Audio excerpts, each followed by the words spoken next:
গত আগস্ট মাসে ভারত থেকে নেমে আসা পানিতে দেশে সৃষ্টি হওয়া ভয়াবহ বন্যার ক্ষতি কাটিয়ে উঠতে না উঠতেই দেশে আবারও ভয়াবহ বন্যার আশঙ্কা করা হচ্ছে। খোঁজ নিয়ে জানা গেছে আগামী 7 দিনের মধ্যে দেশের অন্তত 8টি জেলায় ভয়াবহ বন্যার প্রকোপ দেখা দিতে পারে। আগস্টের ভয়াবহ বন্যার ক্ষত না শুকাতেই ফের বন্যার পূর্বাভাস দেওয়া হয়েছে। ভারী বর্ষণের ফলে আগামী সপ্তাহে দেশের অন্তত 8 জেলার নিম্নাঞ্চল প্লাবিত হতে পারে।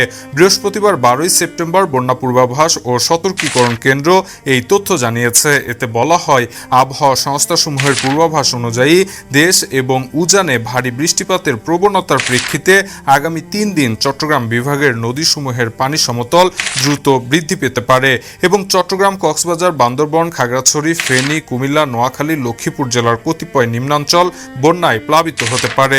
বন্যা পূর্বাভাস ও সতর্কীকরণ কেন্দ্র আরও জানায়, দেশের সকল প্রধান নদ নদীসমূহের পানি সমতল বিপদসীমার নিচ দিয়ে প্রবাহিত হচ্ছে। তবে চট্টগ্রাম বিভাগের ফেনী, মহুরী, হালদা, সাঙ্গু ও মাতামুহুরী নদীসমূহের পানি সমতল বৃদ্ধি পাচ্ছে। এছাড়া দেশে ভারী বৃষ্টিপাতের প্রবণতার প্রেক্ষিতে আগামী 3 দিন বরিশাল ও খুলনা বিভাগের নদীসমূহের পানি সমতল বৃদ্ধি পেতে পারে। প্রসঙ্গত, গত মাসে দেশে ভয়াবহ বন্যার ফলে ব্যাপক প্রাণহানির ঘটনা ঘটে এবং ব্যাপক অর্থনৈতিক ক্ষতি হয়। তার উপরে নতুন করে যদি আবারও ভয়াবহ বন্যা শুরু হয়, তাহলে ভয়াবহ মানবিক বিপর্যয় নেমে আসতে পারে।